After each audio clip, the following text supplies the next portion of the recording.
اللہ اکبر اللہ اکبر۔ اور ہم نے تمہیں اعتدال والی امت بنایا تاکہ تم دنیا کے لوگوں کے سامنے گواہی دے سکو۔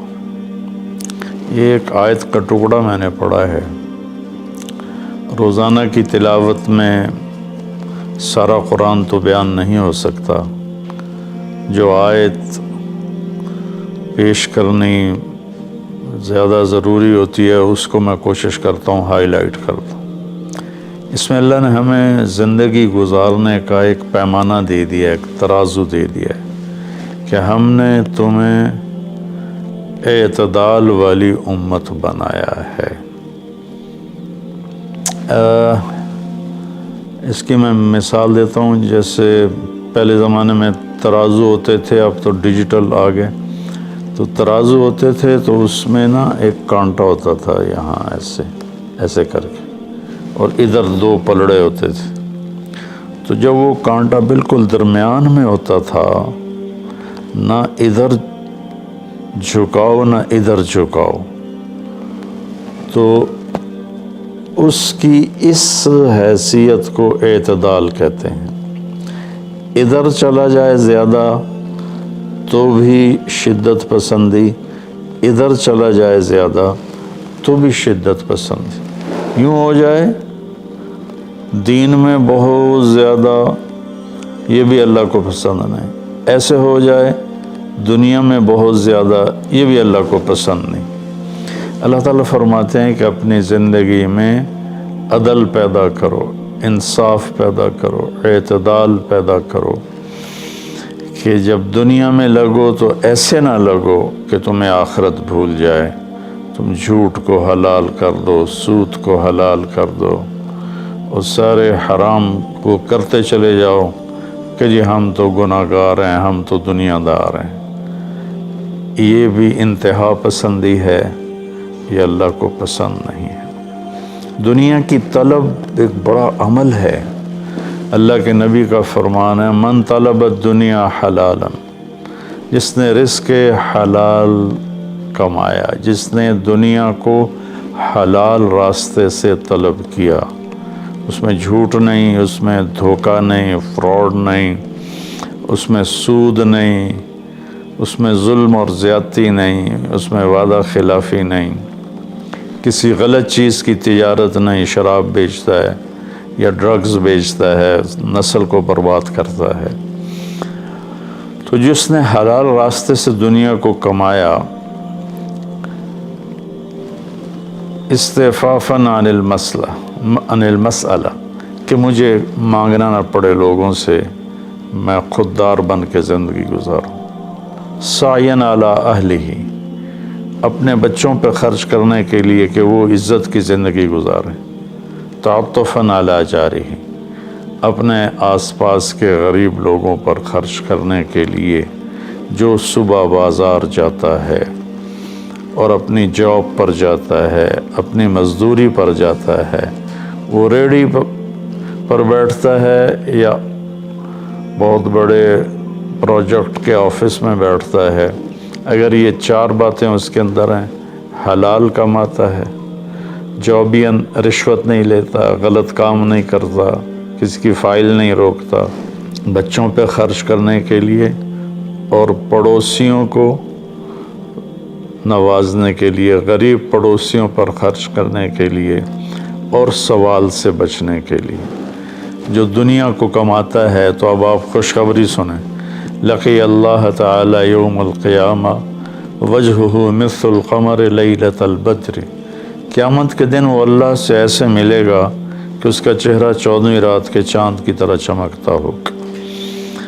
تو ایسی دنیا کمانا بھی بندگی ہے۔ ریاکاری کے نفل پڑھ رہا ہو تو وہ جہنم ہے، اور ان چار شرطوں کے ساتھ دکان پہ بیٹھا ہو، آفس میں بیٹھا ہو، ریڑھی پہ بیٹھا ہو، تو وہ جنت کا راستہ ہے، اللہ کو اتنا پسند ہے، کیونکہ اس میں درمیانی راستہ ہے، اعتدال والا راستہ ہے۔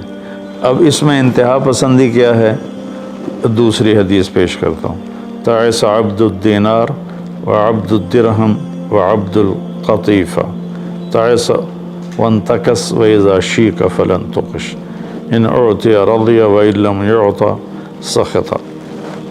آپ نے فرمایا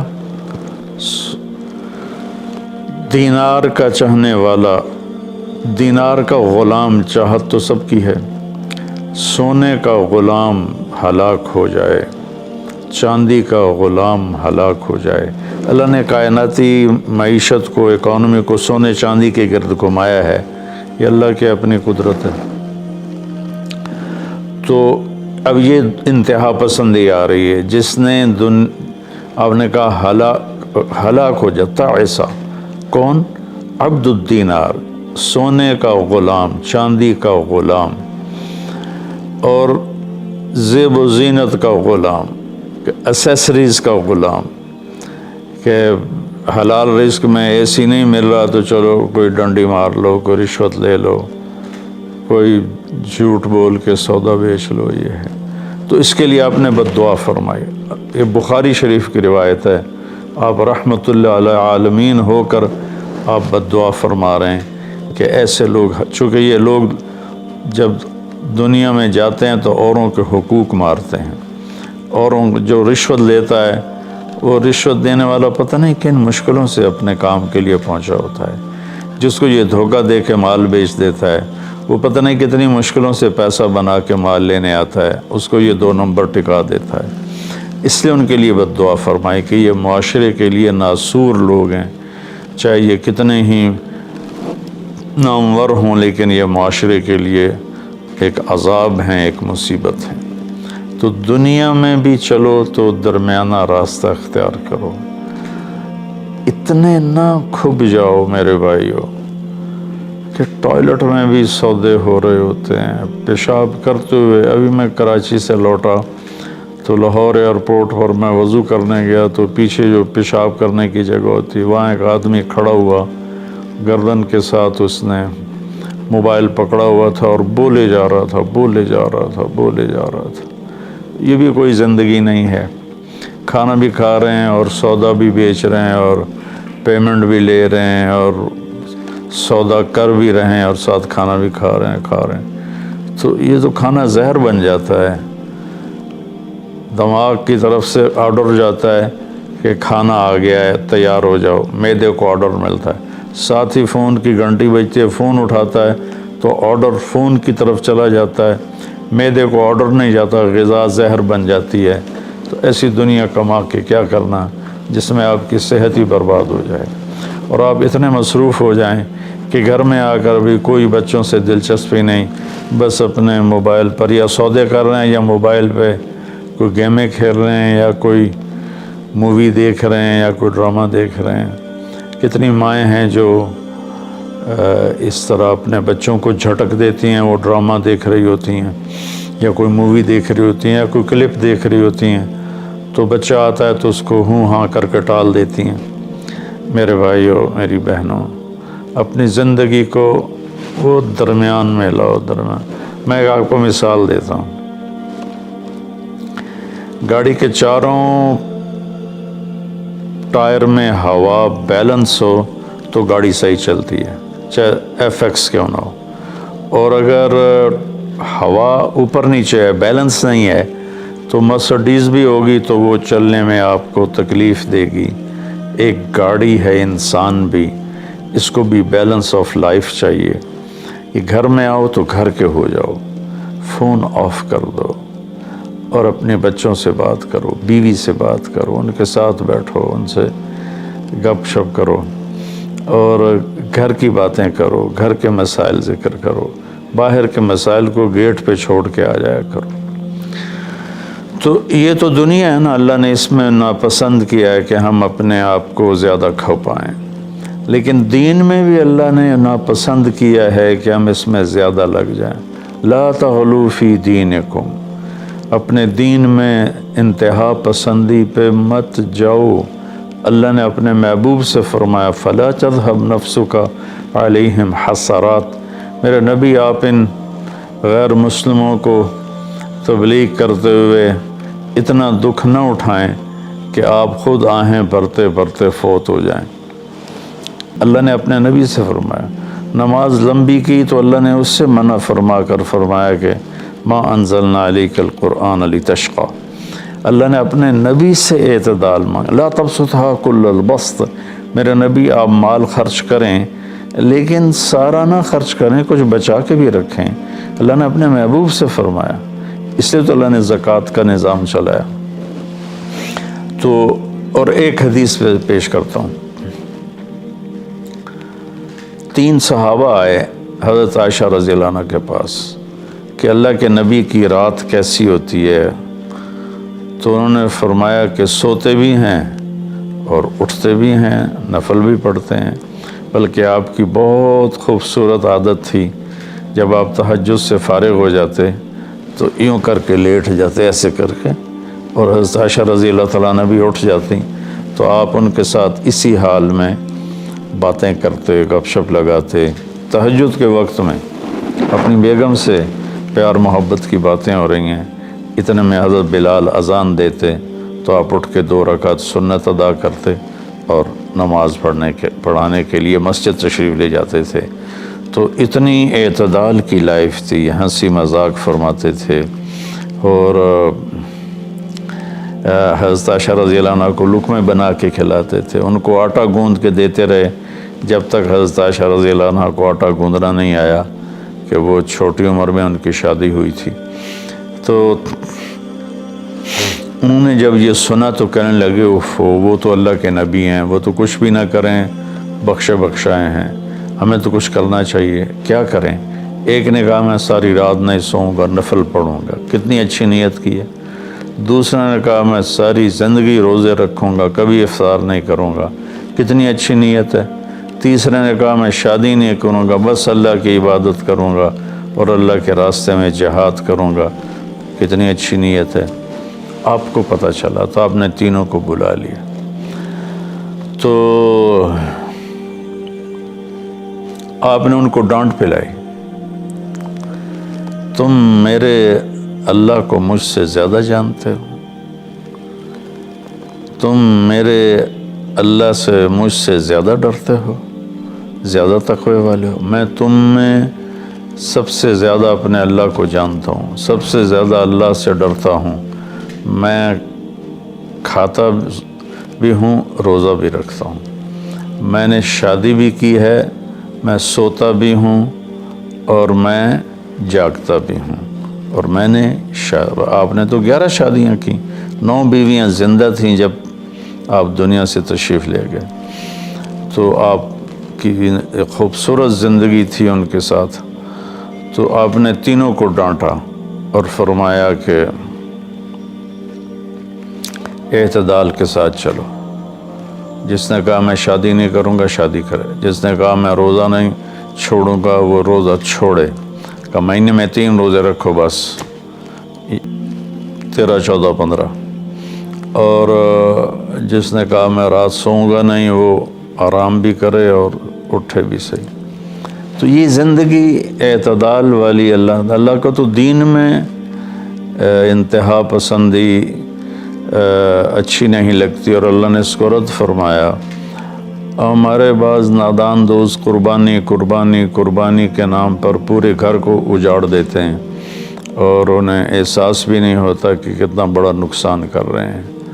سب سے بڑا تقاضا اسلامی تاریخ میں جنگ بدر کا ہے، اس سے بڑا تقاضا قیامت تک نہیں آئے گا، کہ جن کے بارے میں اللہ کے نبی کی وہ گواہی ہے جو قیامت تک کسی کے لیے نہیں، ان تہلک هذه العصابة فلن تعبد، میرے رب اگر آپ نے اس جماعت کو ہلاک کر دیا تو پھر آپ کا نام لینے والا کوئی نہیں بچے گا۔ اتنی بڑی گواہی 313 کی، اور یہ اتنا بڑا تقاضا تھا اور اتنا بڑا یہ اس وقت اہم اور ضروری کام تھا۔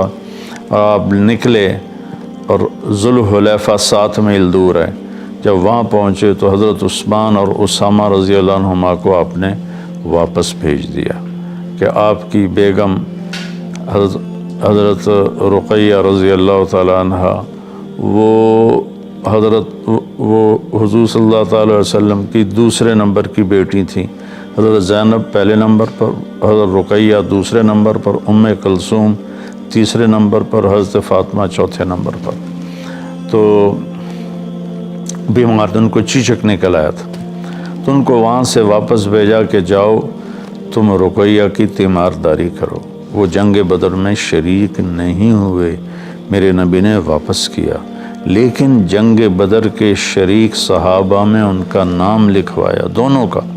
جب ہم بدری صحابہ کی فہرست کھولتے ہیں تو اس میں اسامہ اور عثمان رضی اللہ عنہما دونوں کا نام ذکر ہے، اور مال غنیمت میں ان کا حصہ بھی رکھا آپ نے۔ اتنے بڑے تقاضے کو آپ نے بیوی کی بیماری کی وجہ سے پیچھے کر دیا اور ان دونوں کو واپس بھیجا، اور رقیہ رضی اللہ عنہ کا انتقال ہو گیا۔ جب آپ واپس تشریف لائے تو وہ دفن ہو چکی تھی، تو آپ نے ان کی قبر پہ جا کر دعا فرمائی۔ تو میرے بھائیوں، دین میں بھی اعتدال ہو، دنیا میں بھی اعتدال ہو۔ یہ رہبانیت تو نصارہ عیسائیوں میں تھی کہ شادی نہیں کرنی، نہانا نہیں، بال نہیں کٹوانے، ناخن نہیں صاف کرنے، پہلے، اب نہیں، پہلے جو قدیم عیسائی مذہب تھا۔ تو طبیعت میں اتنی شدت، غیر فطری زندگی، پھر وہ دوسرے طریقے سے اپنی خواہشات کو پورا کرتے تھے، تو اس سے میرے نبی نے روکا۔ بعد میں ایک ٹرینڈ چل گیا کثرت عبادت کا، لیکن وہ کوئی معیار نہیں ہے کہ فلاں بزرگ تھے، انہوں نے 40 سال عشاء کے وضو سے فجر کی نماز پڑھی، اور فلاں بزرگ تھے، انہوں نے 30 سال عشاء کے وضو سے فجر کی نماز پڑھی، اور فلاں بزرگ تھے وہ 25 سال جنگل میں پھرتے رہے۔ بھلا یہ بھی کوئی دین ہے جو پیش کیا جائے؟ ہمارا دین تو پوری دنیا کو پیش کرنے کے لیے ہے۔ ان الدین عند اللہ الاسلام۔ اب اسلام ہی ایک مذہب ہے جو باقی ہے اپنی صحیح معنی میں، تو ہمیں پیش کرنا ہے لوگوں کو، یہ تو ہم اپنوں کو پیش نہیں کر سکتے کہ 25 سال جنگلوں کی خاک چھانتے رہے۔ یہ تو رہبانیت سے بھی کوئی آگے کی چیز ہے، لیکن یہ ان کی بزرگی کے طور پہ بیان کیا جاتا ہے۔ ایک بزرگ تھے، اپنے بالوں کو رسے سے باندھ لیتے تھے، رسہ اوپر چھت میں لٹکا ہوتا تھا، تو جب نماز پڑھتے پڑھتے ان کو نیند کا جھٹکا آتا تو وہ ایسے ہوتے تو وہ بالوں کو زبردستی جھٹکا پڑتا، جس سے وہ ان کی آنکھ کھل جاتی اور پھر نفلوں میں شروع ہو جاتے۔ یہ تو میرے نبی کے حکم کے خلاف ہے۔ آپ نے فرمایا تم میں کوئی عبادت میں لگے جب تک وہ بشاشت ہے اور اس کو نیند نہیں، جب نیند کا سمجھے غلبہ ہو رہا ہے نفل چھوڑ کے جا کے سو جائے۔ تو بعد میں یہ ایسی چیزیں پیدا ہوئیں کہ